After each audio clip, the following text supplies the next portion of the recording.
కుసుమగూడ గ్రామం, మాడగడ పంచాయతీ, అరకు వ్యాలీ మండలం, అల్లూరు సీతారామరాజు జిల్లాలో ఆదివాసీ వ్యవసాయ అభివృద్ధి సంస్థ ద్వారా పెట్టిన సభలో మీనక సింహాచలం ప్రధాన అధ్యక్షులు, భారతీయ ఆదివాసీ సంఘాల సమాఖ్య, న్యూఢిల్లీ వారు మాట్లాడుతూ ఆర్ఓఎఫ్ఆర్ చట్టం అమలు పరుస్తున్నప్పటికీ ఇంకనూ పట్టాలు లేక హక్కులు సరిగ్గా రాకపోవడం పీవీటీజీలకు తీరని అన్యాయమని చెప్పారు.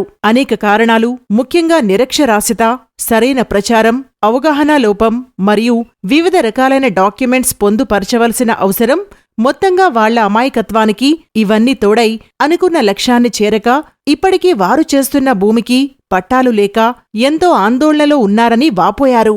అట్టి క్రమంలో ఆ అంశంపై చైతన్యం ఎంతైనా అవసరం. ఆ దిశగా ఈ మీటింగ్లో ఆర్ఓఎఫ్ఆర్ పై జాగరూకత తెలియచెప్పడం జరుగుతుందని చెప్పారు. అలాగే కేంద్ర ప్రభుత్వం పీవీటీజీలకు పెద్ద మొత్తంలో నిధులు సమకూర్చడం జరిగింది. సుమారుగా 20 నుంచి 25 వేల కోట్లు 2024-25 బడ్జెట్లో పెట్టడం జరిగింది.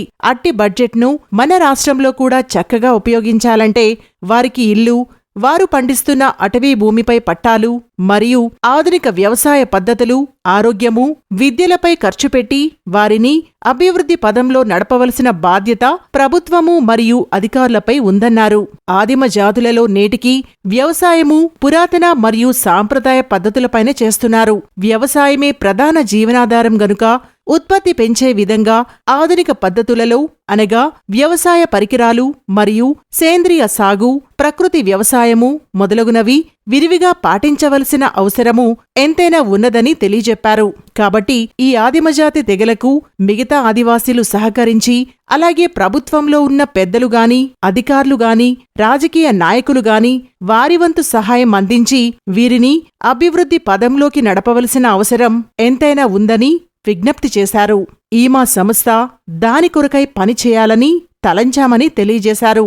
ఈ సమావేశంలో పాల్గొన్న ఇతర ముఖ్యులు పువ్వల నాగేశ్వరరావు అధ్యక్షులు, ఆంధ్రప్రదేశ్ ఆదివాసీ వికాస పరిషత్ పార్వతీపురం మన్యం జిల్లా, గుంట డేవిడ్ రాజుగారు రాష్ట్ర యువజన అధ్యక్షులు, అఖిల భారతీయ ఆదివాసీ వికాస్ పరిషత్, సెవంతల నాగేశ్వరరావు అధ్యక్షులు, వంతల రవి ప్రధాన కార్యదర్శి, ఆదివాసీ వ్యవసాయ అభివృద్ధి సంస్థ అరకు.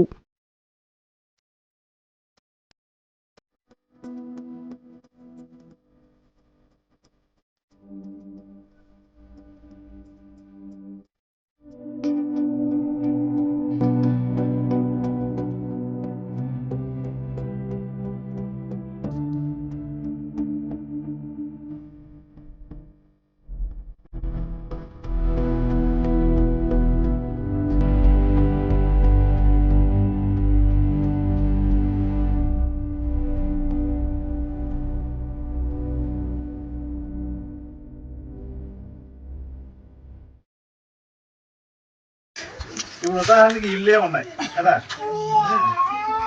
ఈ ఇల్లు మనం గౌరవ రాష్ట్రపతి గారు ముర్ము గారి పేరు ఎవరైనా విన్నారా? ద్రౌపది ముర్ము గారు. ఆమె మన ఆదివాసి.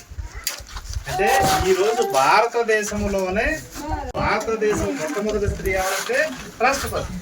ఆ రాష్ట్రపతి ఎవరు? ఒక ఆదివాసి. అంటే ఆదివాసి సంతాలని ఒక తెగ ఉంది. మన దగ్గర ఉన్నారు, కోడు ఉన్నారు, కొండదొర ఉన్నారు, లేదంటే ఇంకా లోకదొర ఉన్నారు. అలాగే సంతాలని ఒక తెగ. ఆ సంతాల తెగ ఒరిస్సా రాష్ట్రం అన్నమాట.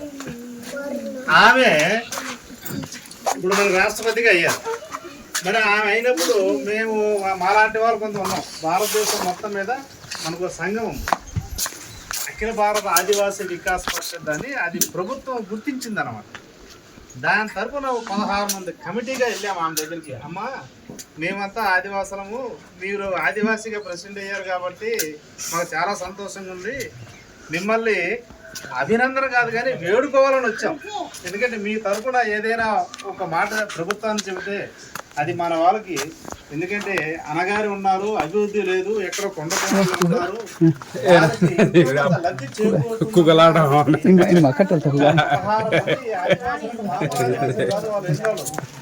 ఒక్కొక్కరు 8-9 సార్లు ఎంపీకి చేసిన వారు, ఐఏఎస్ ఐపీఎస్ అయిన వారు.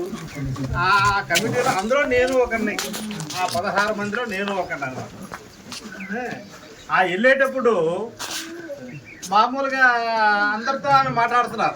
విషయంలో కూడా అటు కేంద్ర ప్రభుత్వంలో ఉన్నటువంటి పెద్దలతో, నాయకులతో, అధికారులతో మంచి ఆలోచన కలిగి ఆదివాసులు ఏదైతే వాళ్ళు ఎదుర్కొంటున్నటువంటి సమస్యలు ఉన్నాయో అవి అంతా కూడా చెప్పకూడదు, కానీ ప్రత్యక్షంగా కొన్ని కార్యక్రమాలు జరుగుతుంటే పరోక్షంగా అధికారులతో ఫైట్ అవుట్ చేసి, నాయకులతో ఫైట్ అవుట్ చేసి, అలాగే మంత్రులతో ఫైట్ అవుట్ చేసి ఇలాంటి కార్యక్రమాన్ని ముందుకు తీసుకెళ్లాలని ఒక ఆలోచన కలిగి ఈరోజు ఇక్కడ రావడం జరిగింది.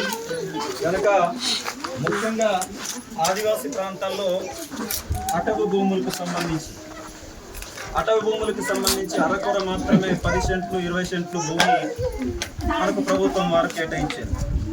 ప్రభుత్వము జాబితాలో ఉన్నటువంటి జీవో ప్రకారంగా 1 సెంటు మొదలు 10 ఎకరాల వరకు అటవీ భూమిని ఒక రైతు సేద్యం చేసుకోవడానికి కలిగి ఉండడానికి ఆ జియోస్ ఉన్నాయి. ఆ హక్కు మనకే ఉంది.